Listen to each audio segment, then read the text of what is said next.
जय शिवशंकर मित्रों, मैं हरीश पांडे आज का विषय लेकर के प्रस्तुत हूँ। और आज का विषय है कि अगर मन में बराबर गंदे विचार आते रहते हैं तो आखिर इसका क्या समाधान है, कैसे हम इन अनचाहे विचारों से मुक्ति पाएँ। तो मित्रों, आज मैं इसका समाधान लेकर आया हूँ। वीडियो में अंत तक बने रहिएगा। और खुशखबरी की बात यह है कि आज मैं आपको इसका अमोघ साधन बताऊँगा, उपाय बताऊँगा। तो चलिए मित्रों, वीडियो को आगे बढ़ाते हैं। मित्रों देखिए, आजकल ये बहुत प्रधान समस्या हो गई है। अगर आपको ये लगता है कि सिर्फ आप ही ऐसे व्यक्ति हैं जिसके मन में ऐसे गंदे विचार आते हैं, तो मैं आपको बतला दूं कि इस घोर कलिकाल में, इस दूषित वातावरण में हर एक दूसरे व्यक्ति के साथ ऐसा हो रहा है। तो पहली बात कि आप अगर अपने मन में आत्मग्लानि रखते हैं तो इसे आप दूर कर दीजिए। आप एक अच्छे इंसान हैं और उससे भी अच्छे आप बन सकते हैं। अब मित्रों, जहाँ तक रही मन में ये ऐसे विचारों के आने की बात, तो होता क्या है कि व्यक्ति अपने प्रयासों से इस पर काबू करने की तो बहुत कोशिश करता है, अपने आप को व्यस्त रखने का प्रयास करता है, इंगेज रखने का प्रयास करता है, किंतु फिर भी ये विचार एक घुन की तरह उसके पीछे लगे रहते हैं, उसको अंदर अंदर खाते रहते हैं और वो हर समय आत्मग्लानि से भरा रहता है। उसके सारे प्रयास धरे के धरे रह जाते हैं और वो बेचारा एक मन में कुंठा पाल लेता है कि यार मैं गलत व्यक्ति हूँ, मैं गंदा इंसान हूँ, मैं इन विचारों से छूट नहीं पा रहा हूँ, ज़रूर मेरे अंदर ही कोई फॉल्ट है। तो मैं बतला दूँ कि आपको चिंता करने की आवश्यकता नहीं है और न ही ऐसा सोचने की आवश्यकता है। आपको बस समाधान की आवश्यकता है और आज मैं सटीक समाधान लेकर आया हूँ। दूसरी बात, ये तो ऐसे लोगों के लिए एक अलग बात हो गई, एक अलग समाधान हो गया।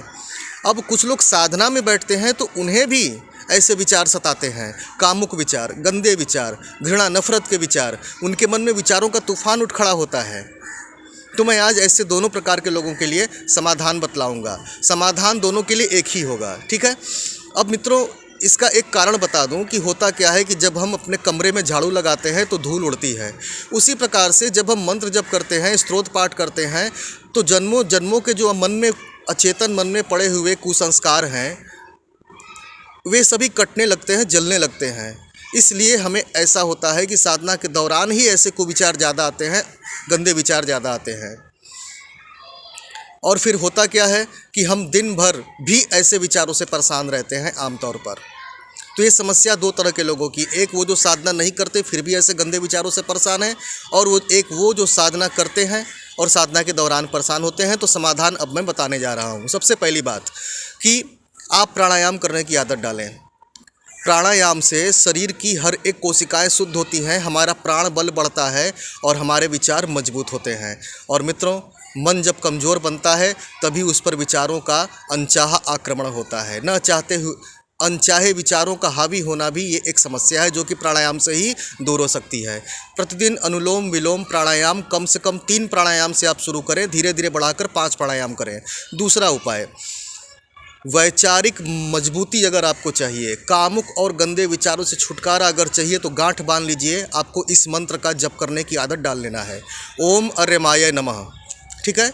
ओम अर्यमाय नमः, इस मंत्र का प्रतिदिन 1 माला तो जप कीजिए ही कीजिए। अगर उससे ज़्यादा कर सके तो बहुत श्रेष्ठ है, एकदम आजमाया अनुभव की चीज़ है, ये ब्रह्मचर्य रक्षक मंत्र है, ठीक है।